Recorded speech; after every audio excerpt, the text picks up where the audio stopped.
Bonjour, je suis Hakim La'alam et je vous propose ma chronique du jeudi 29 février 2024. Elle s'intitule « Ne tombez plus les mots, la maison passe ». Ce que je fais avec une muselière. Ce que tout être impulsif, rapide à la gâchette, langagière, Lucky du postillon, devrait faire lorsqu'il apprend par l'APS, l'agence de presse officielle, qu'une loi punissant les gros mots, blasphèmes, jurons et autres grossièretés prononcées dans l'espace public devrait voir le jour incessamment sous peu de ficelle. Enfin, je veux dire yebougelb. J'espère qu'avec la muselière, personne n'aura entendu ce premier dérapage que je viens de commettre. Je sens que ça va être long, cette journée dehors. Et merde, ou plutôt, oh zut, travaux sur la chaussée, réfection des carrelages déjà refait il y a moins de 6 mois et donc obligation pour moi de faire tout un détour. J'ai envie de lui enlever son bon, de sermonner vertement avec des mots choisis monsieur le maire, ordonnateur de ses travaux et bel enquiquineur, ma foi. Ah oui, là c'est mieux, même si j'ai des doutes sur le fait que Sidilmir comprenne vraiment mon courroux. Le con, oups, le dégénérescent des neurones pourrait penser à m'entendre que je le félicite pour ce bordel. Bip, bip, bip. Je disais donc que l'idylle de ma commune aurait plutôt tendance à se méprendre sur la teneur quelque peu emportée de mon propos à son endroit, surinterpréter mes intentions envers son auguste personne. Épuisant comme exercice. Et encore là, la loi, cette satanée loi n'est pas encore avalisée ni promulguée par les enfoirés, enfin je veux dire par les députés élus du peuple et représentants légitimes de ces revendications citoyennes.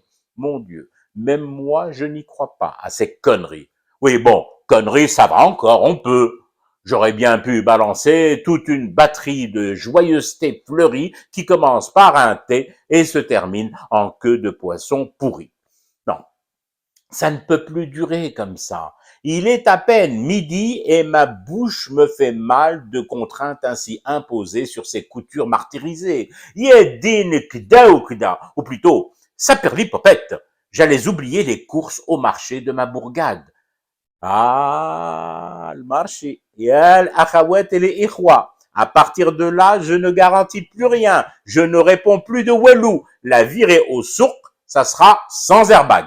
Prenez vos dispositions, enfoncez-vous des boules qui dans les oreilles, ajoutez Jdi, mettez le coton si les boules qui ne suffisent pas. Je sens que ça va fuser dessous la ceinture dès les premières pancartes et ardoises indiquant les prix. Voltaire, Hugo et même le pourtant très rugissant Hemingway, compagnon infatigable de libation, m'ont clairement assuré qu'ils s'arrêteraient au seuil de ce marché, ne pouvant aller plus loin dans la complicité, de peur de se faire embarquer.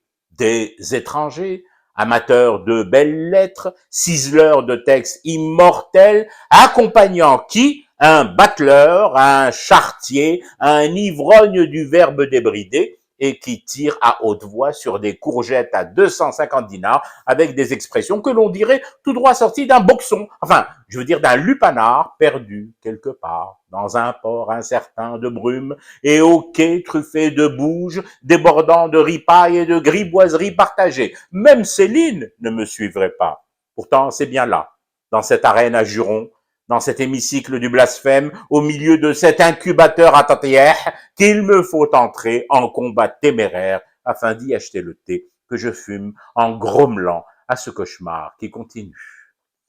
C'était Hakim La'alam, je vous retrouve samedi pour une autre chronique et une autre façon de dire son amour à l'Algérie.